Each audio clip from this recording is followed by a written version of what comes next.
இங்கே கூடியிருக்கும் அனைவருக்கும் மக்கள் தலைவர் வைகோ அவர்களின் சார்பில் வணக்கங்கள். எஸ்ஐஆர், அதாவது ஸ்பெஷல் இன்டென்சிவ் ரிவிஷன், இதை பற்றிய அவேர்னஸ், இதை பற்றிய விழிப்புணர்வே நம்மில் பொதுமக்களுக்கு பெரும்பாலானவர்களுக்கு தற்சமயத்தில் இல்லை என்பதுதான் யதார்த்தமான உண்மை. ஸோ இதில் முதல்ல என்ன பண்ணுறாங்கன்னா, ஃபஸ்ட்டு ஒரு எனியூமரேஷன் ப்ராசஸ்ஸு, ஃபார்ம் ஃபில்அப் பண்ண சொல்கிறாங்க, சேர்க்கறதுக்கு, அது புதுசாக நீக்கிறதுக்கு, கரெக்ஷனுக்கு, இதுக்கெல்லாம் வந்து ஒரு ஃபார்ம் ஃபில்அப் பண்ணி கொடுத்து அப்புறமா ஒரு டிராஃப்ட் ரெடி பண்ணுறாங்க, முன்வரைவு ரெடி பண்ணுறாங்க. அதில் உங்கள் பேர் மிஸ் ஆனால் அதை நீங்கள் போய் ஒரு கிளைம்ஸ் அண்ட் அப்ஜெக்ஷன்ஸ் சொல்லிட்டு நீங்கள் போய் அதுக்கு பிறகு உரிய ஆவணங்களை கொடுக்கணும். கொடுத்து அதன் பிறகு ஃபைனல் லிஸ்ட் வெளியே வருது. இந்த 4 ஸ்டெப்லையுமே ஒவ்வொரு ஸ்டெப்லையுமே பல பிரச்சனைகள் இருக்கு. ஃபர்ஸ்ட் பிரச்சனை என்ன அப்படின்னா, வீட்டுக்கு வரும்போது நீங்கள் வீட்டில் இருக்கணும். நம்ம வீட்டில் இருக்கணும். நம்ம எல்லாரும் ஆளுக்கு ஒரு தொழிலில் இருக்கோம், ஆளுக்கு ஒரு வேலையில் இருக்கிறோம். நம்ம வேலையை விட்டுட்டு நம்ம வீட்டில் உட்கார்ந்து இருக்கிறோம் அப்படின்னா ஒரு நாள் நமக்கு கூலி காலி. அதை நினைச்சு பார்க்கணும். சாதாரண அன்றாடங்காட்சிகள், தினசரி கூலிகள் நம்ம வேலையை விட்டுட்டு நம்ம வீட்டில் உட்கார்ந்து இருக்கணும். ஃபார்ம் ஃபில் பண்றதுக்கு ஆபீசர்ஸ் வராங்க அப்படின்னு அவங்க வீட்டில் உட்கார்ந்து இருந்தாங்கன்னா அவங்களுடைய ஒரு நாள் கூலி காலி. அது ஆகணும் அப்படின்னு சொல்லி தான் இந்த பிஜேபிக்காரங்க இதை பண்றாங்க.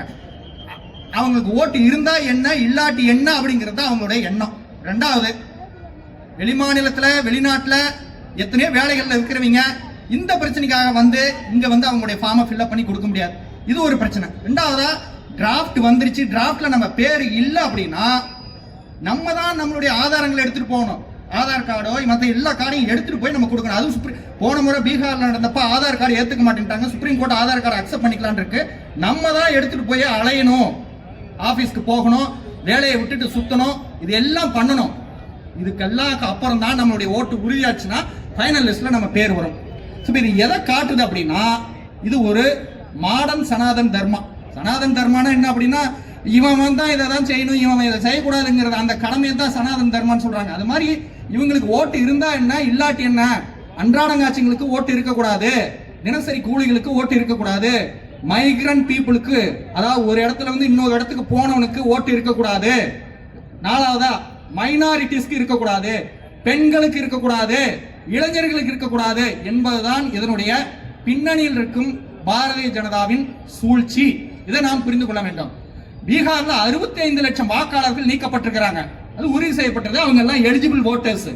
அவங்க அந்த 65 லட்சம் வாக்காளர்கள் வந்து நீக்கப்பட்டதனுடைய விளைவு நம்ம ராகுல் காந்தி அவர்கள் சொல்றாங்க. அதாவது 40 தொகுதிகளில் 24 தொகுதிகள், அந்த 24 தொகுதிகளில் அந்த வாக்கு வித்தியாசத்தை விட நீக்கப்பட்டவர்கள் எண்ணிக்கை அதிகமா இருக்குங்கிறாரு.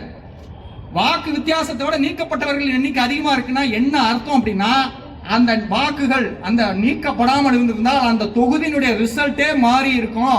இது போல 24 தொகுதியில பீகார்ல மட்டும் 2024 நாங்க வந்து வெற்றி வாய்ப்பு இழந்தோங்கிறாரு. அது ஓட் தெஃப்ட்ங்கிறாரு. அது எலெக்ஷன் கமிஷன் வந்து தேர்தல் முடிவுகளை மாற்றுவதற்கான திருட்டு வேலை, சதி வேலை செய்யுதுங்கிறாரு. அதாவது கான்ஸ்பிரசிங்கிறாரு, டு ஸ்டீல் தி எலெக்ஷன்ங்கிறாரு. இது election commission of India is playing a big prank with the constitution and டெமோக்ரஸிங்கிறாரு. அதாவது இந்தியாவின் மக்களாட்சியோடும் ஜனநாயகத்தோடும் அடிப்படை அரசியல் அமைப்பு சட்டத்தோடும் எலெக்ஷன் கமிஷன் விளையாடுகின்ற மிகப்பெரிய சூழ்ச்சி விளையாட்டு அப்படிங்கிறார். இதுல ஆகையினால நம்முடைய பூத் லெவல் ஏஜென்ட்ஸ், நம்ம ஏஜென்ட்ஸ் விழிப்புணர்வோட இருக்கணும். நமக்கு ஓட்டு வேணும்னா நம்ம ரொம்ப கவனமாக இருந்து இதை நம்ம வந்து நம்முடைய பெயர் அதுல பதிவாகணும். அதே போல வாடகை வீடு, ஒரு வீட்டுல ஒரு 4-5 வருஷத்துக்கு முன்னாடி ஒருத்தங்க தங்கி இருந்திருக்கிறாங்க. அந்த வாடகை வீட்டுல அவங்களுடைய பெயர் வந்து வாக்காளர் பட்டியல் இடம்பெற்றிருக்கு. அதன் பிறகு அவங்க வேற ஊருக்கு போயிட்டாங்க. அவங்க மறுபடியும் அந்த பழைய இடத்துக்கே வந்து அந்த ஃபார்மை வாங்கணும், ஃபார்மை வாங்கி ஃபில்அப் பண்ணி கொடுக்கணும். இது ஒரு பெரிய பிரச்சனை. சோ ஒரே அட்ரஸ்ல 2 பேத்துக்கு இருக்கும். சொந்த வீடு இல்லாதவன் ஓட்டு போட்டா என்ன, போடாட்டி என்ன, அதுதான் அவன் சொல்றது. நீ வந்து இது வந்து வெள்ளக்காரன் இப்படிதான் சொல்லியிருந்தான். வெள்ளக்காரன் 1947 முன்னாடி எல்லாத்துக்கும் ஓட்டு உரிமை கிடையாது, குறிப்பிட்ட ஒரு சிலருக்கு மட்டும்தான் ஓட்டு உரிமைன்னு சொல்லியிருந்தான். அதனால இது வெள்ளக்காரனுடைய திட்டத்தை விட மிக மோசமான கொள்ளக்காரர்களின் திட்டமாக இருக்கு. இதை கண்டிப்பாக நம்ம முறியடிக்க வேணும். எங்கள் தலைவர் மக்கள் தலைவர் வைகோ அவர்களும் பொதுச் செயலாளர் வைகோ அவர்கள் வந்து சுப்ரீம் கோர்ட்ல வந்து இதுக்கு மனு தாக்கல் செஞ்சிருக்கிறாங்க. இதை முறியடிப்போம், வெல்வோம். நன்றி.